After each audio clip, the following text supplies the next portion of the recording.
concerned. Our Business Unity South Africa President Sipho Pityana joins us now for reaction. And of course, perhaps let me allow you to wear more than one hat. You are the same person who was convener of the Save South Africa campaign, and much of its work centered around the victimization at the time of Nhlanhla Nene and others in terms of the Jacob Zuma administration. So watching the past week's events unfold, what are your reflections? Well, it does suggest that the road runs deep, and we commend the minister for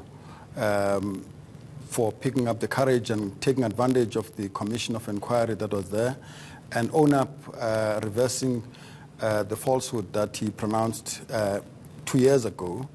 And importantly, also, we think that he set a very good example in recognizing that the nation was restless about the fact that suddenly we have a minister that we thought was trustworthy, and it turns out that his word is not his honor, and he fell on his sword. We think that's an example that others should follow, because part of restoring the integrity of the state is to have people that are beyond, whose integrity is beyond question. Why must he be commended?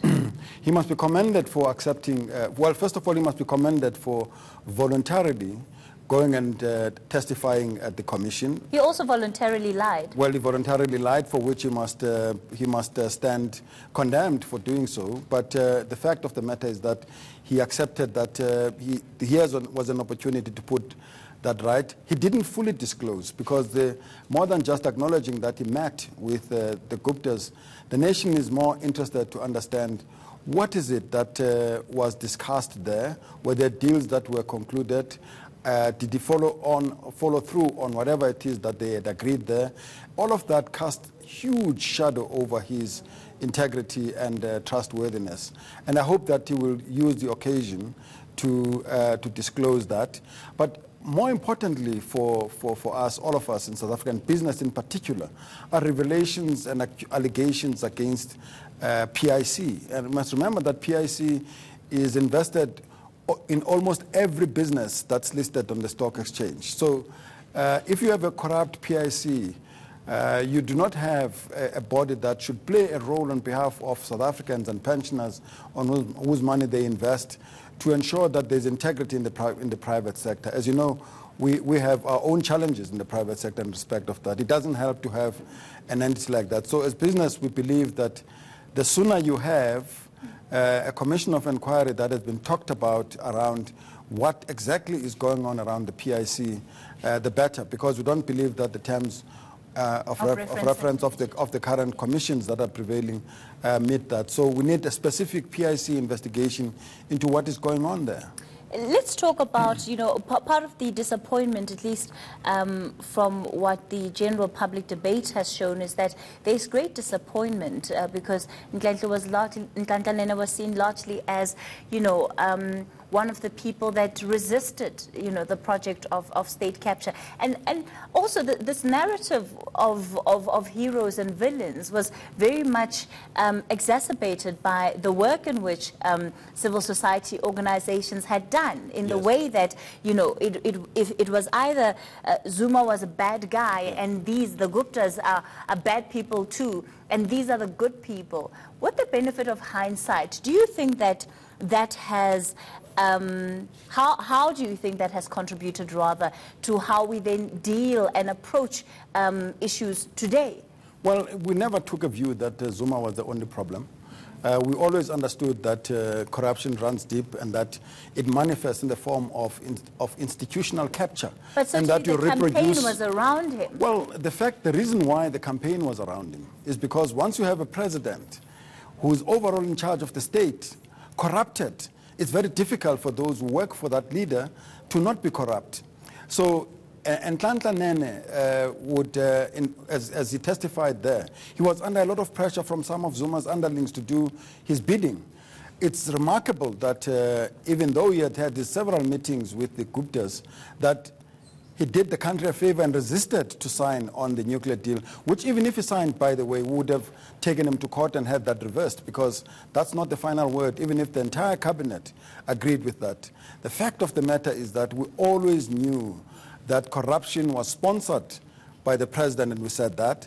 But we knew that it was pervasive and that it was about the capture of the state and its organs. But part of what this inquiry is showing us, in as much as I hear what you're saying about, you know, the person at the helm, it also came down to individuals in their capacities, in their portfolios, making certain decisions. To the extent that some individuals who have been named in, whether it's reports, etc., continue to occupy public office, can we then truly say that things are different today than they were yesterday, especially given the fact that Nhlanhla Nene is the one who resigned? The president did not fire him. He merely accepted his resignation. Yes. And we welcome both. We welcome the fact that he resigned. We welcome the fact that the president accepted his resignation. Had he not resigned, we would have insisted that the president, in fact, fires him. But it says something about the fact that he has accepted his resignation. We are under no illusion that the state capture-related shenanigans either continue or in various forms, or that there is an undercurrent of that behavior still, even though today you have a president who's setting a different tone to that of his predecessor. So the continued corruption in the state system goes on unabated. Is he the only one that you would insist on being fired?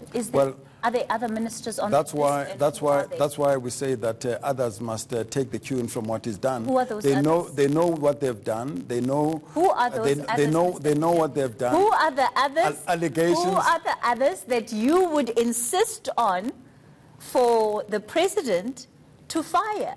I think in the way that they're not submitting their resignations like we've seen in Nhlanhla Nene. Well, to be fair, I think that we've been afforded a commission of inquiry, which we insisted on, to allow people against whom serious allegations are being made, including cabinet ministers and some business people, to go and testify there and speak to the allegations that have been leveled against them, and indeed those that have evidence against them, to present that evidence. I don't think it's in my place to pronounce on the individuals concerned. All right. Very briefly, we have a new Reserve Bank governor, a new finance minister, that is the former Reserve Bank governor, Tito Mboweni. As business, what's your response to his appointment? I must congratulate him. I think that it's a safe pair of hands for the economy. He understands South African economy inside out, and he understands the difficulties, structural challenges that the economy faces. He has been a cabinet minister. I worked with him as a cabinet minister, as you would know. And also he has been a Reserve Bank governor. He understands the international markets. He understands the sensitivities around some of the issues and what we have to navigate. I hear that the medium-term budget policy framework has been already decided. I have no doubt in my mind it will have the Tito Mboweni stamp of approval. He will go through it in a very detailed way. If he has views that he thinks should find their place there, he will make sure that that happens. He's very meticulous, very diligent, and very attentive to detail. We couldn't have asked for a better person to take charge of Treasury in these times. All right. Thank you for coming on to Newsnight.